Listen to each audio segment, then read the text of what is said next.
Baik, Assalamualaikum warahmatullahi wabarakatuh. Jumpa lagi kita di program menuju Pilkada 2024 bersama saya Eka Saputra. Senang menemani Anda di hari ini. Semoga yang menonton channel 1 dalam keadaan sehat walafiat. Jangan lupa like-nya dan subscribe-nya guys. Alhamdulillah saya mempunyai 3 narasumber yang sangat luar biasa nih guys. Sebelumnya kita akan membahas tentang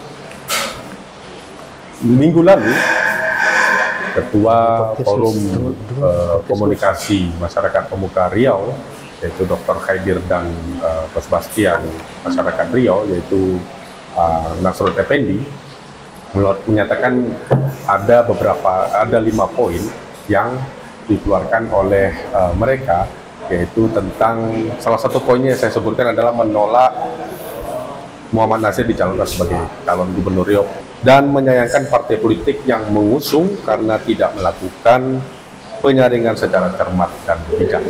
Dari pernyataan tersebut, maka Dr. Khaidir dan Nasrul Effendi dipanggil ke Polda Riau untuk menyikapi hal ini. Namun, sebenarnya saya sudah pernah melakukan podcast atau klarifikasi kepada Dr. Khaidir, yang mana beliau menyatakan itu tidak ada hubungannya berhubungan dengan SARA. Nah, pada hari ini kita akan membahas pernyataan Dr. Khaidir dan Nasrul Effendi ini menjadi bumerang bagi mereka atau tidak. Nah, sudah ada narasumber saya, kita akan perkenalkan dulu, yaitu yang pertama adalah Ketua Lembaga Adat Melayu Riau, yaitu Datuk Tan Sri Sahril. Ya, Assalamualaikum. Assalamualaikum Pak Sahril Abu Bakar. Sehat tuh? Alhamdulillah. Kemudian ada juga dari kondisi yang berkiprah di politik Islam, yaitu Dr. Muhammad Ansor. Assalamualaikum Pak. Assalamualaikum. Nah, kemudian nih, ini yang paling vokal sendiri nih. Ketika melakukan Bang Khaidir, langsung beliau membuat statement di media, khususnya di media saya nih, di media Riau 1, langsung dikutip dan sangat keras sekali, yaitu Bang Fahrijal. Assalamualaikum Bang Fahrijal. Assalamualaikum. Salah satu politisi muda ini. Baik, kita akan membahas ini sebelumnya ke Bung Fahrijal, karena kan di sini kan tidak ada menyinggung SARA. Ya kan, tidak ada menyinggung SARA. Bang Nasir hanya menyebutkan Dr. Khaidir menyatakan bahwa loh, ini kan sudah ada 5 poin yang kita sampaikan. Salah satunya adalah yaitu dengan sidik, amanah, fatona, dan tabligh. Nah, memang menyebutkan yang 5 poin itu kan hak politik gitu. Tapi kenapa tiba-tiba Anda mengeluarkan sikap bahwa saya itu ya menyinggung nama orang dan SARA? Bisa dijelaskan sedikit nggak? Ya, baik, terima kasih. Pertama, bahwa yang saya sampaikan di media sebelumnya, karena ini kan bukan tidak pakai proses, bahwa secara patutnya, karena saya juga melihat di beberapa media, ada beberapa foto beredar bahwa Pak M. Nasir dengan Pak Wardan itu sudah lembaga ada patutannya kan. Ya.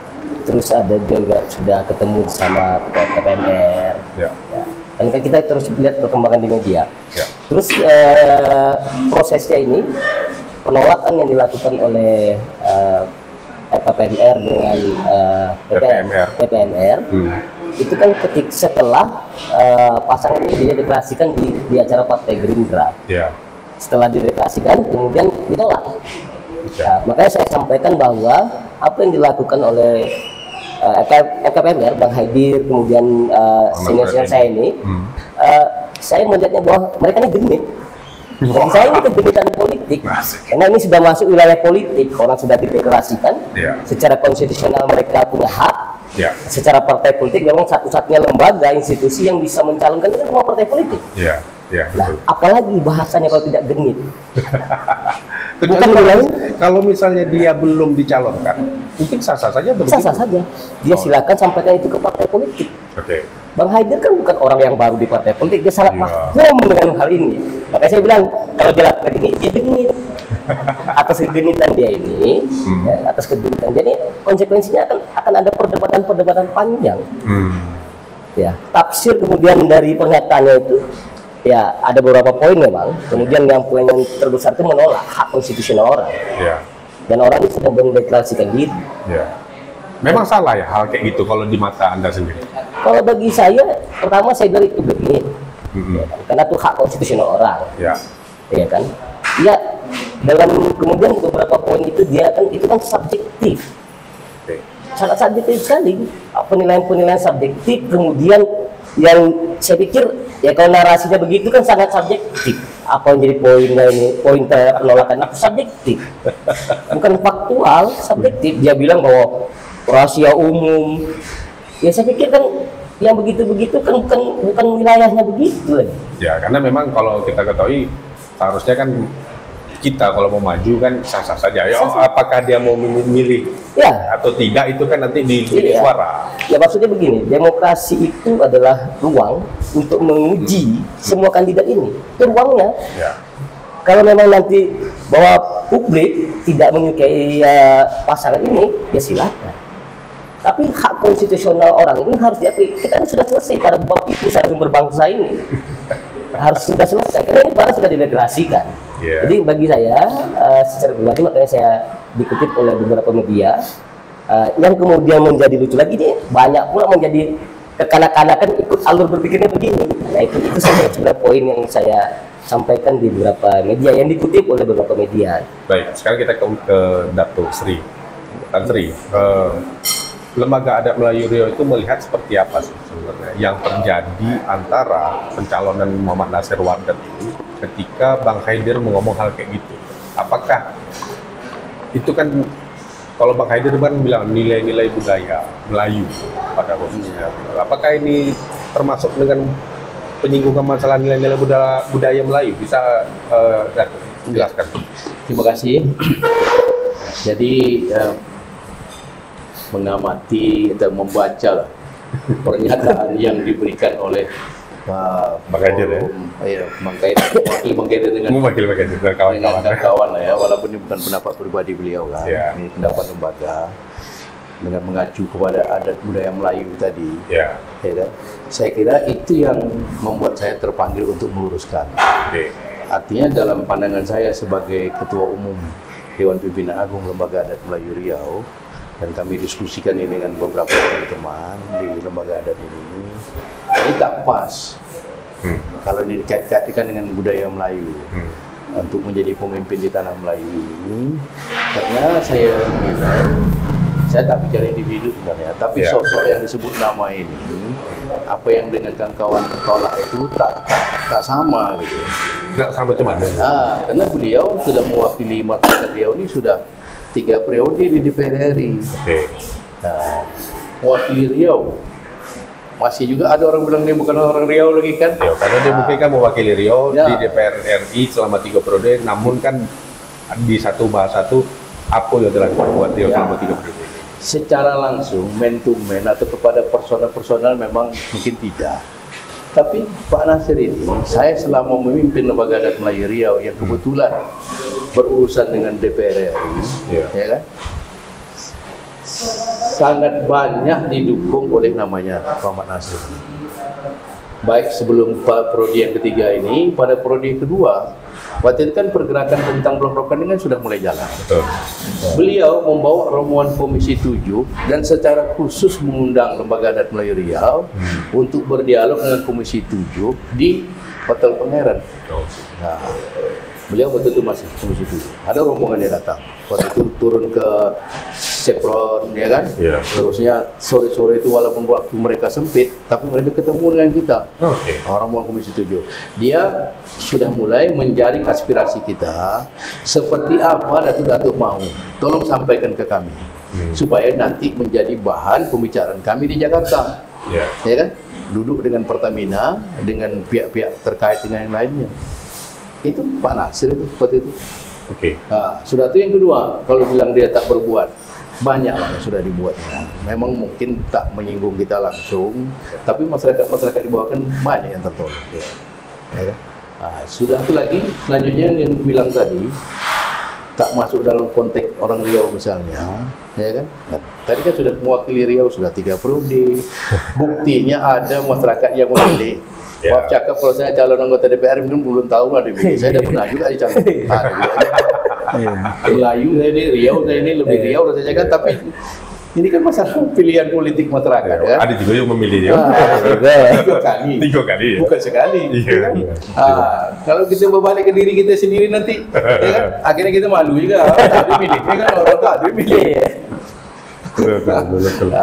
Jadi kalau apa kan relatif ya. Tadi kan dibilang oleh dari Pak Rijal, itu kan pendapat seperti kan ya terlalu subjektif lah.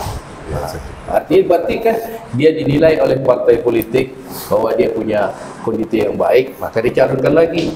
Begitu lagi juga dinilai oleh partainya punya kondisi yang baik, dia dicalonkan lagi. Buktinya 3 kali, malah 4 kali nih kan? Ya, 4 kali. Nah, anaknya duduk. Dua-duanya.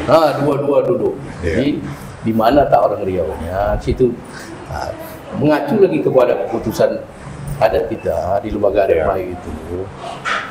Kita semua ini kan sudah mengaku punya rumah besar bersama, namanya Lembaga Adat Melayu Riau. Di dalam itu bukan saja orang Melayu jati isinya, tapi orang-orang yang datang ke sini yang sudah menjadi orang Riau juga berpayung di bawah Lembaga Adat Melayu.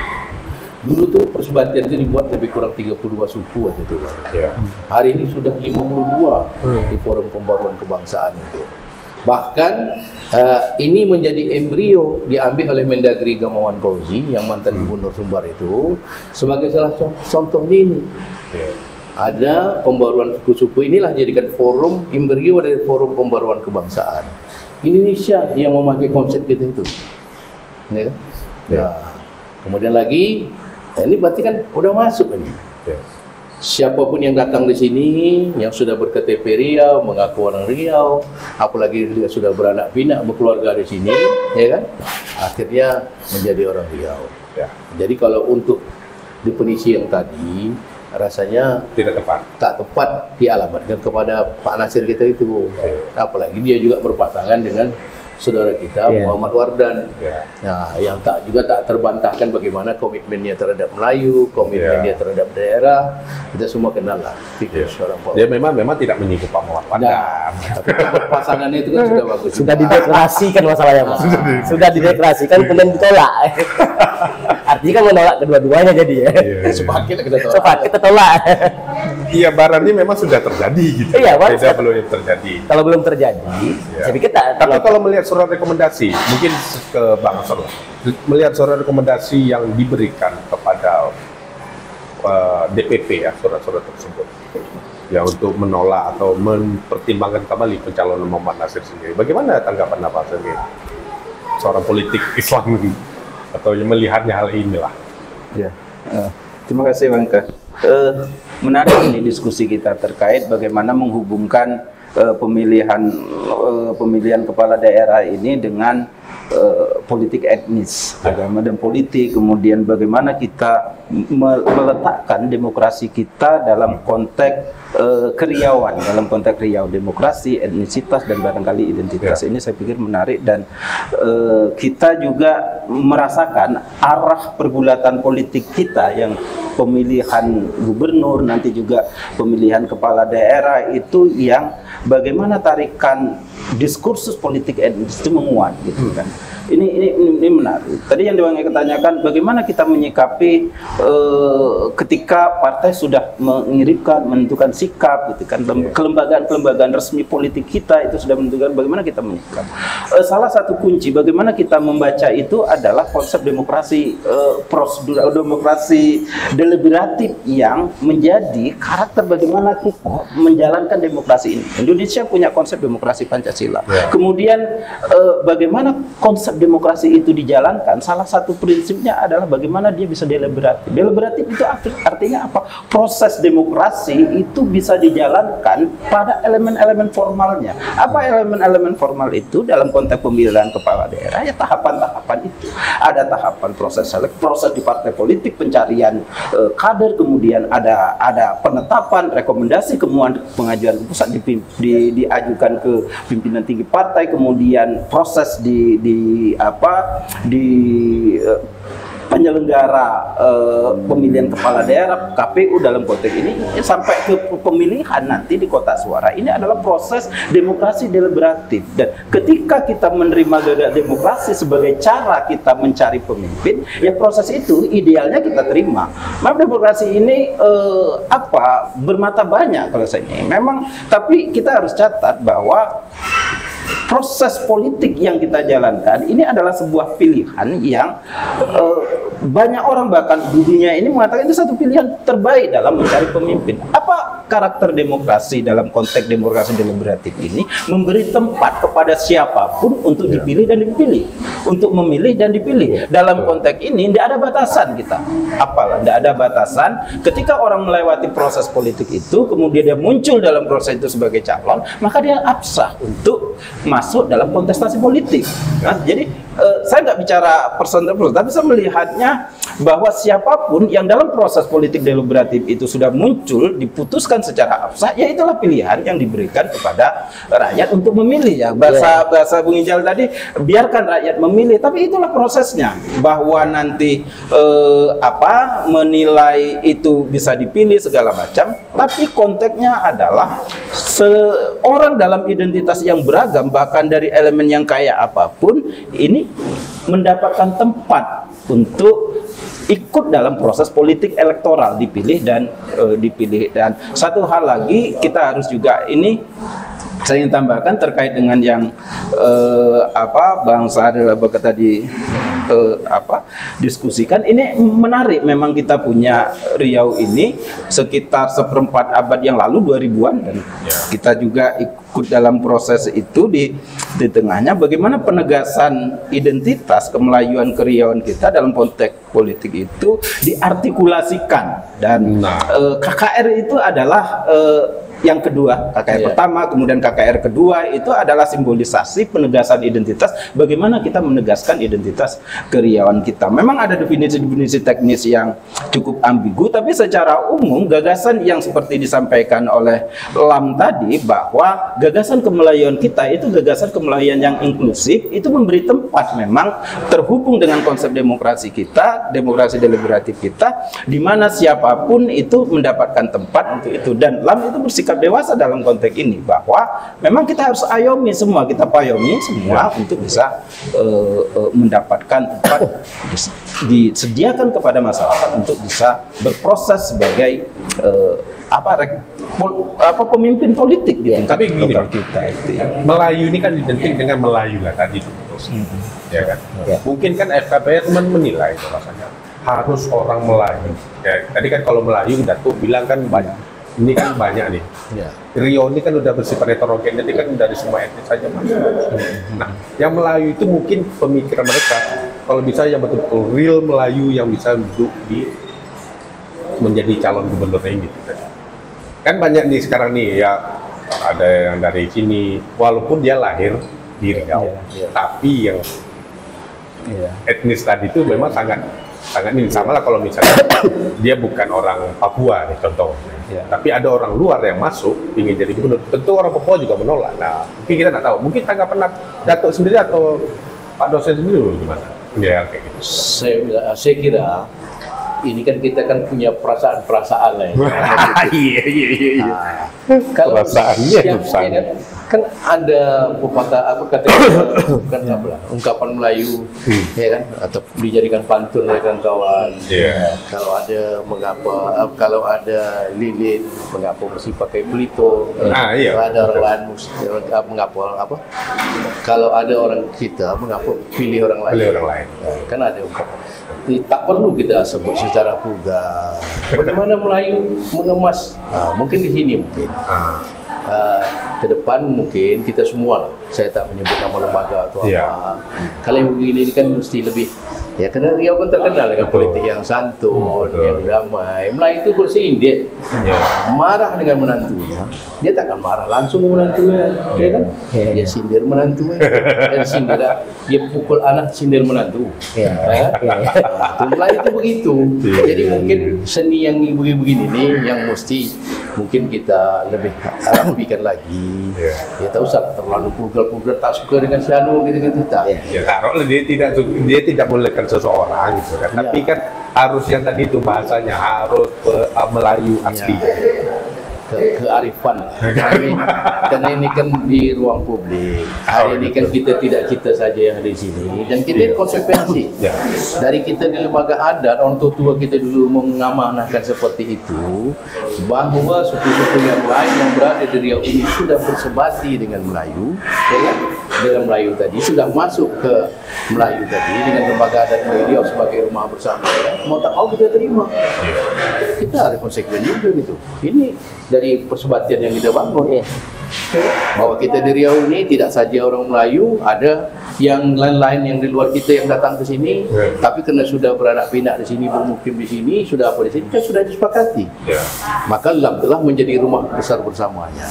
Jadi tak patut lagi kita mengungkapkan seperti itu. Ya kan, kalau dulu belum ada kesepakatan, itu mungkin boleh-boleh saja. Ya kan? Apa sendiri bagaimana menilai itu?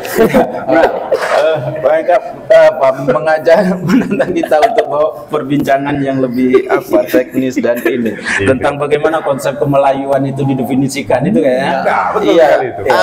Dan itu adalah pergulatan kita dari dulu sampai sekarang itu satu proses yang, dan kita tempatkan itu sebagai sebuah proses yang berjalan menjadi disepakati, kemudian dinegosiasikan, dirumuskan ulang, dan itu memang kita mengalami satu fase keputusan yang masyarakat yang formal itu bahwa mendefinisikan keriauan kita ini, tetapi kemudian yang dulu ada momen di mana definisi kemelayuan itu pada satu orang dengan latar belakang etnis tertentu, kesukuan tertentu.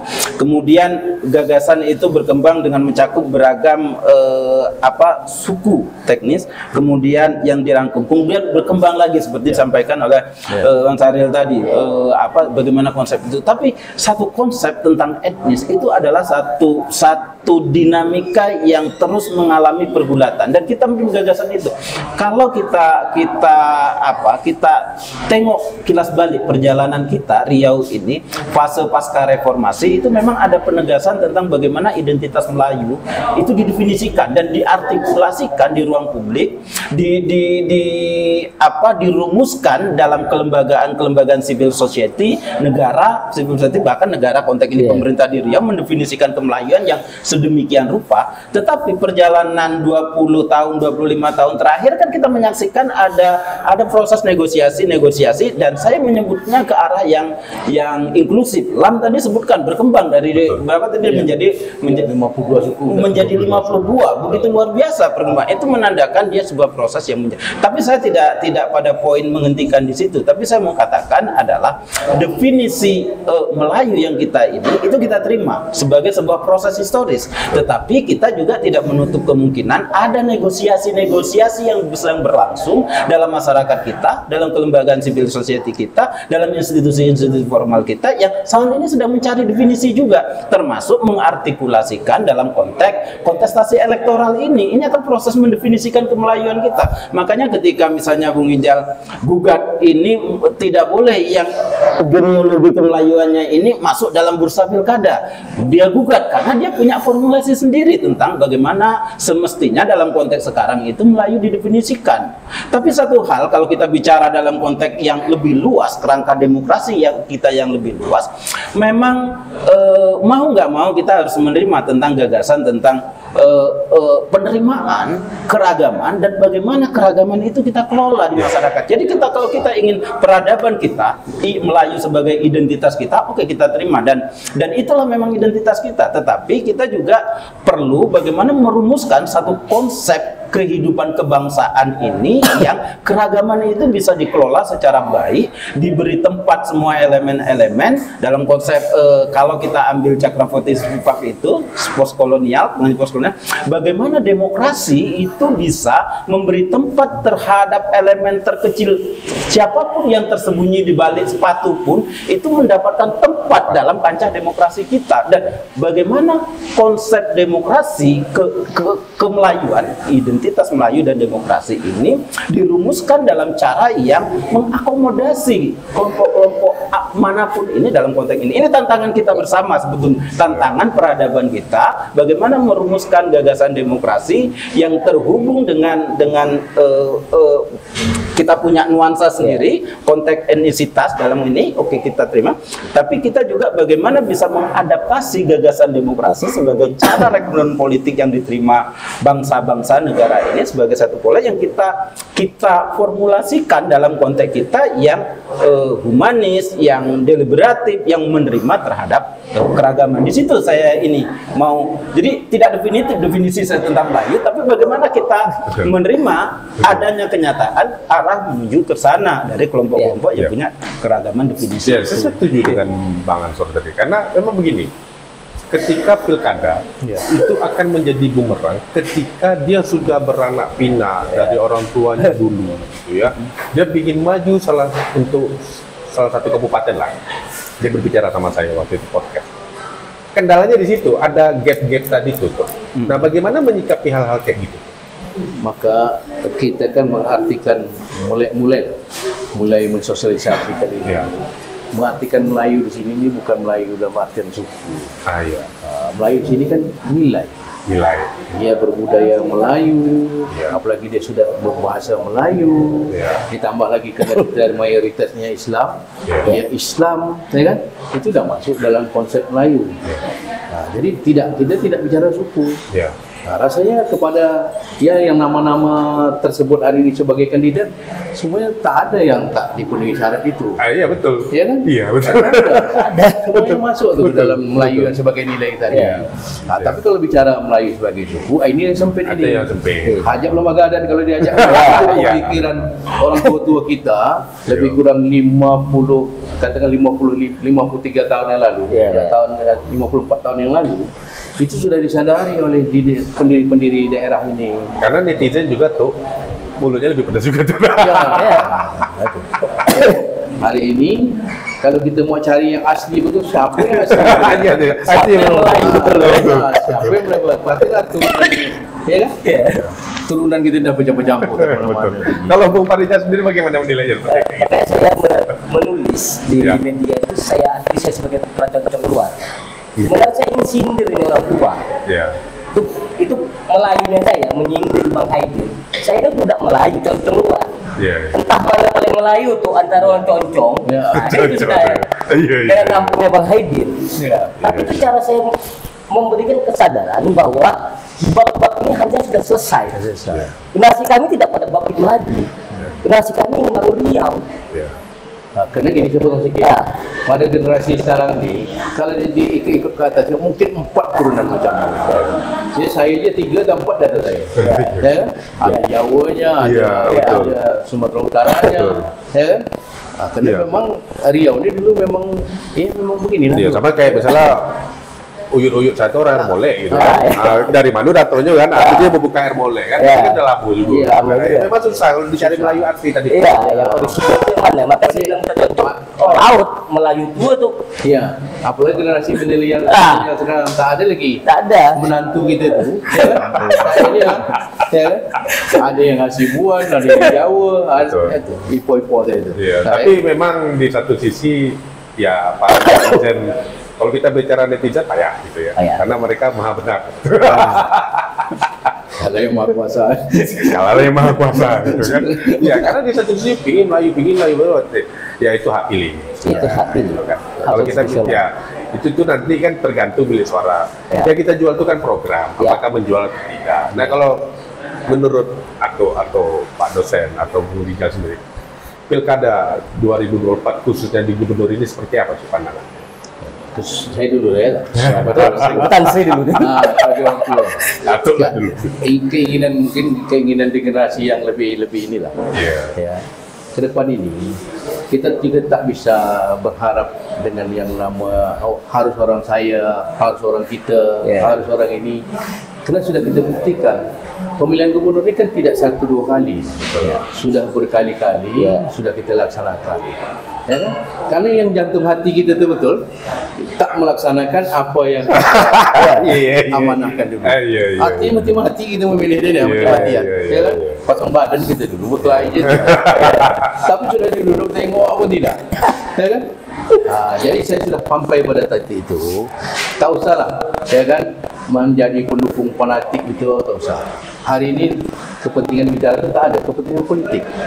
Ketika kepentingan politiknya sama, mereka akan oke dengan kita. Ketika kepentingan tak sama, walaupun kita timnya tegur belum tahu ini. Iya. Kalau tak tegur masih lumayan. Kalau dikacau lagi. Jadi supaya tidak menimbulkan konflik horizontal di masyarakat kita. Masyarakat kita kan gitu-gitu kan dia tak paham. Kita tengok aja yang bisa punya program-program terbaik, ya kan? Kita tengok juga bagaimana selama ini. Ya, silahkan aja nilai. Tak perlu kita buat suatu statement atau menolak dan lain sebagainya. Kita menjaga perasaan orang lain. Artinya kalau ini perilaku ini kita buat, ya kan? Kalau dukung-dukung macam ini yang kita buat, artinya ini ya tak ada gunanya bagi dia. Bagi masyarakat tak ada guna. Kan? Yang kita dukung tahu juga ingat. Itulah Bang Kadir. Kalau dia duduk lupa. Bang Kadir dah tahu betul itu. Biasa. Mana tentu dah tahu dah seperti itu. Menurut kalau Bang Ansor sendiri bagaimana untuk politik khususnya pada pilkada ini kan menarik ini nih, isu dimainkan terus nih.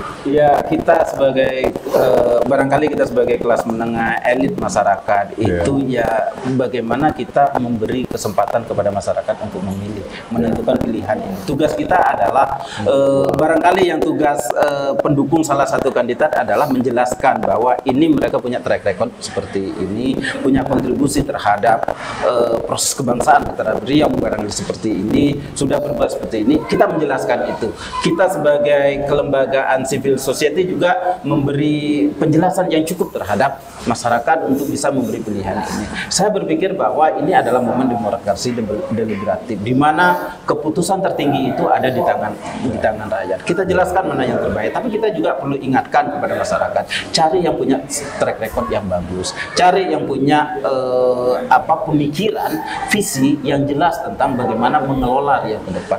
Pilih yang punya integritas dalam jejak rekam maupun dalam yang kita lihat dari tampilan sekarang ini. Jejak rekam itu penting untuk melihat integritas seseorang. Selebihnya kita serahkan kepada masyarakat bagaimana dia menentukan pilihan. Kita mengawal bagaimana proses demokrasi yang sudah kita terima ini. Demokrasi ini bisa berlangsung, berjalan, dan boleh silakan menyuarakan dalam kapasitas politik etnis, politik identitas. Silakan, agama, etnis itu merupakan energi yang luar biasa untuk diakumulasikan dalam suara-suara dalam konteks politik. Tapi silakan itu di mobil. Tapi dalam konteks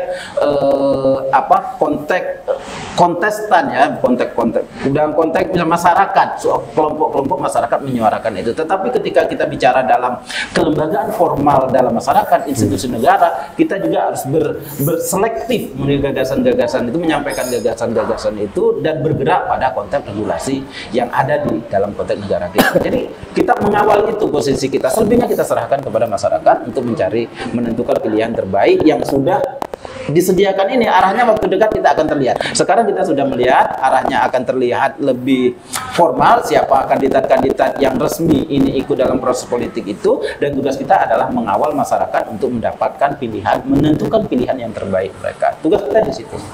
Sedangkan Bang Ika sendiri? Ya, kalau saya terkait demokrasi ini, saya sudah sampaikan kepada publik bahwa bagi saya kejadian, saya sebenarnya belum mendukung suatu kandidat kemarin. Tapi ketika kejadian ini, saya pikir ini perangnya besar. Tunggu dulu, saya potong dulu. Ketika Anda melakukan itu, Anda sebelumnya sudah kenal dengan Bang Nasir? Saya sampai sekarang tidak pernah ketemu sama Bang Nasir. Sampai sekarang saya tidak ketemu sama Bang Nasir. Saya tidak kenal beliau.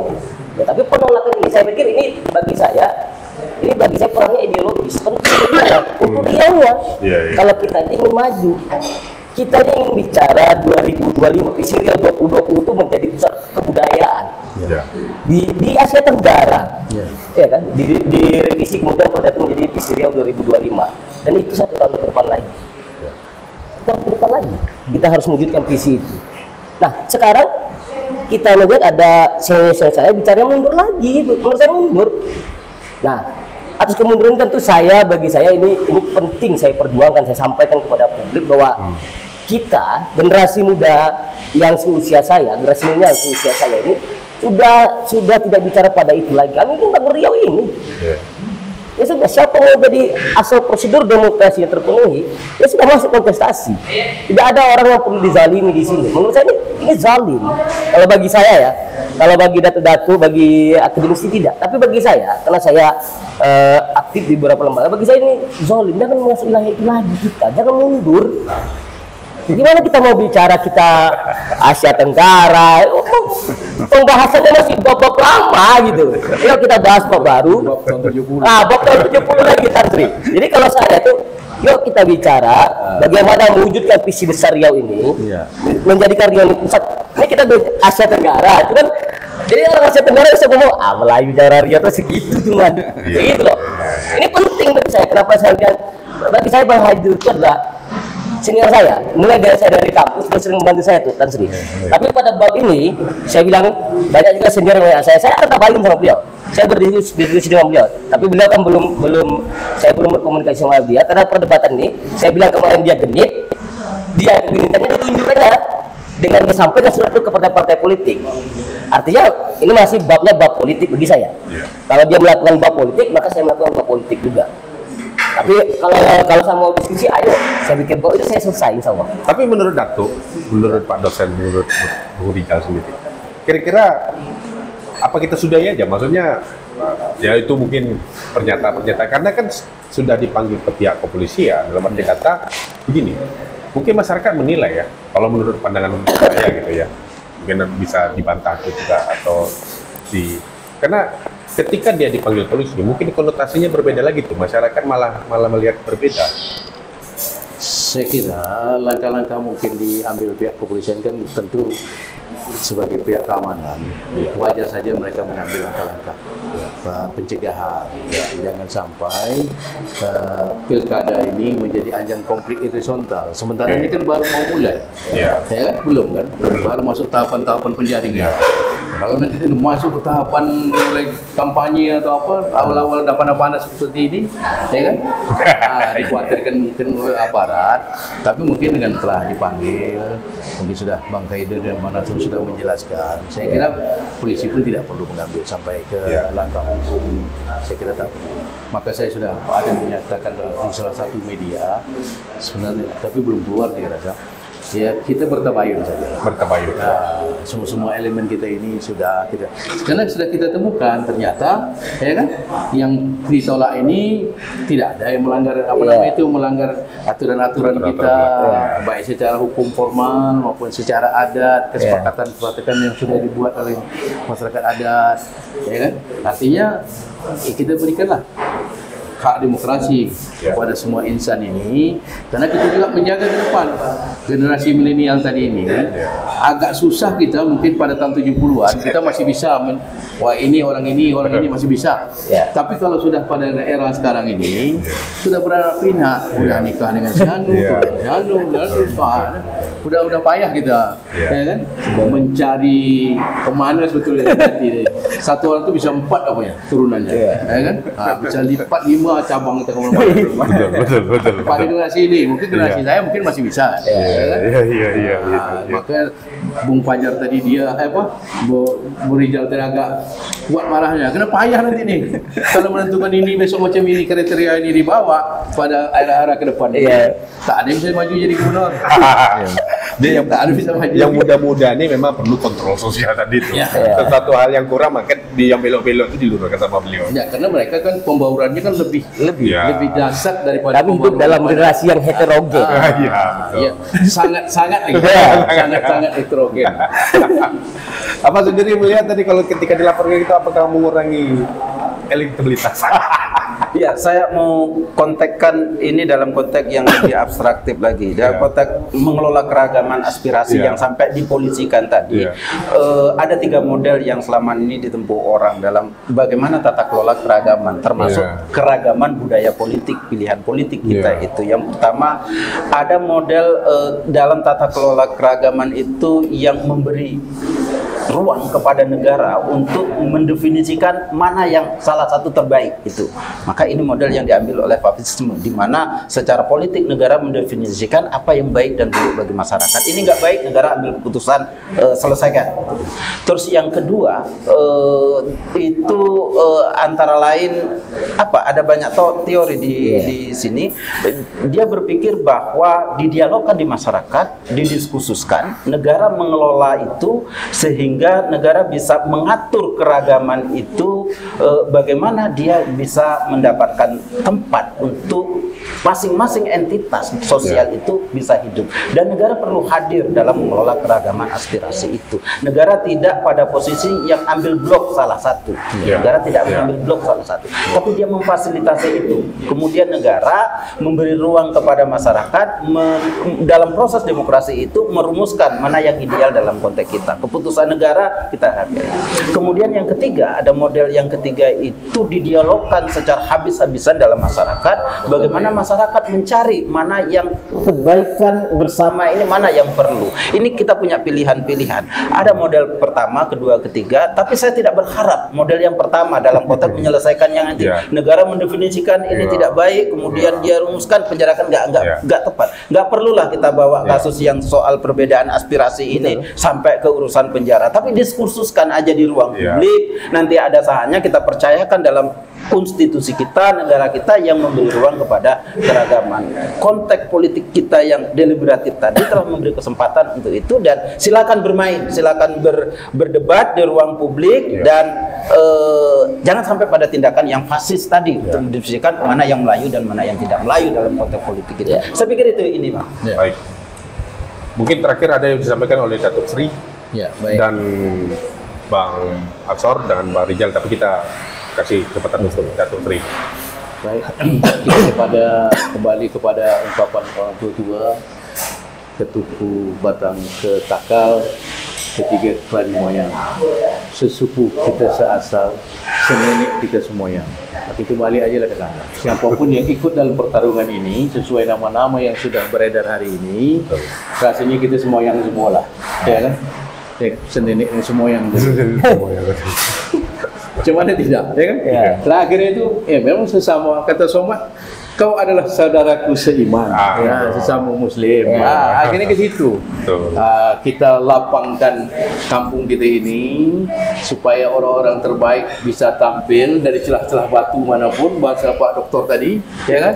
Bisa hadir, bisa ikut konsensat untuk dipilih maupun memilih, baik dari suku manapun, agama apapun, silakanlah. Karena kita telah memilih demokrasi yang sebagaimana yang dijelaskan oleh Pak Doktor tadi. Ini namanya demokrasi, cuman tentu kita masing-masing mempunyai pilihan-pilihan. Pilihan-pilihan sesuai kriteria kita, kearifan kita, itu kita balikkanlah kepada masyarakat. Ya kan, tak usah kita buat model-model seperti ini, karena pasti akan menimbulkan pro dan kontra, akan menimbulkan ada yang suka, ada yang tak suka, ada yang ini. Sekarang sebagai ketua lembaga adat Melayu, ya kan, walaupun versi saya tak diakui lagi Gubernur keluar lah tapi masyarakat adat saya ada, ya kan, kita memberikan ruang seperti itu, ya kan, kepada anak-anak Riau, putra-putra bangsa terbaik ini. Silakanlah bertarung. Kita yakin kita akan dapat nanti pemimpin yang terbaik buat negeri ini. Itulah doa kita semua kan. Karena kondisi hari ini ke depan semakin berat. APBD Provinsi Riau itu semakin sedikit, semakin banyak, ya kan? Semakin sedikit, sementara pertumbuhan penduduk semakin banyak, jalan yang hancur semakin banyak, biaya kosnya tentu semakin banyak yang akan dikeluarkan oleh Pemda. Jadi hari ini siapa yang menjadi gubernur ini bukan untuk mejing-mejing lagi. Zaman dulu mungkin bisa untuk gagah-gagah, hari ini untuk kerja. Kerja. Karena masyarakat Riau itu yang ditunggu. Baik, mungkin Pak Dokter ada yang bisa disampaikan terakhir ini. Saya singkat aja, mereka. Jadi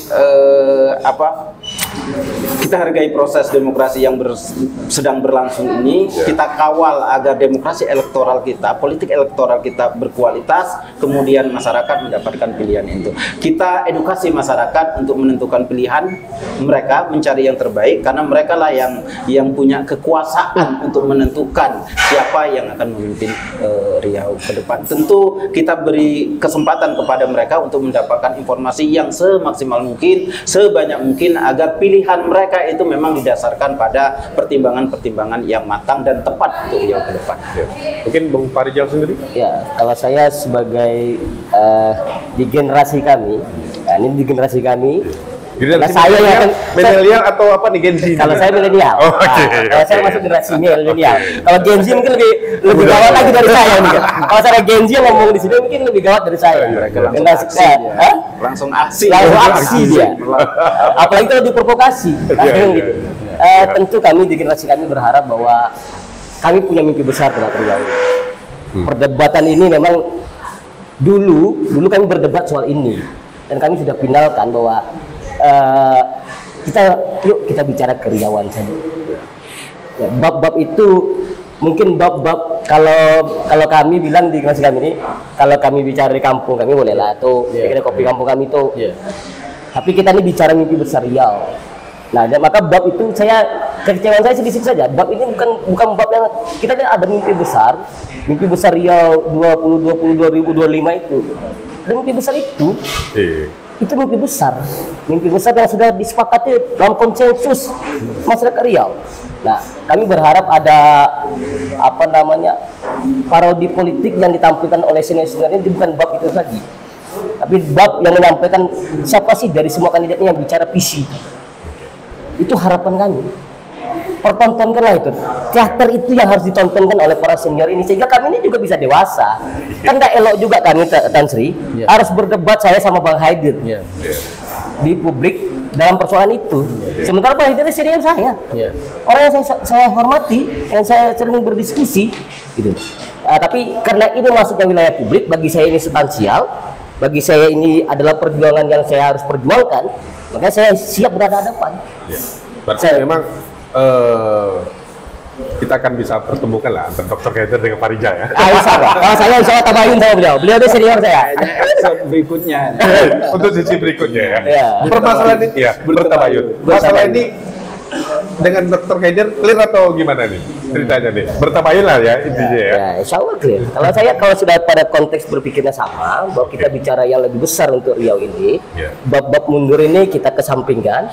Ayo kita bicara Riau yang lebih ya, visi Riau itu. Namanya visi Riau itu, salah satu poin visi Riau itu kan tentang kemelayuan. Namanya pusat peradaban kebudayaan Melayu di Asia Tenggara. Tapi bicara ini saja kita sudah, saya pikir itu substansi yang ingin saya sampaikan kepada publik, agar generasi milenial ke depan itu kami bisa ada teater yang ditunjukkan oleh para senior yang dipertontonkan kepada kami ini adalah teater-teater yang mendidik kami. Itu harapan kami. Kalau nggak mendidik ya kami begini kayak kami, nggak ada urusan gitu.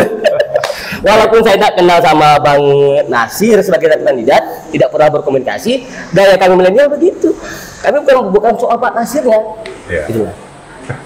Itu dia. Terima kasih Pak. Baiklah.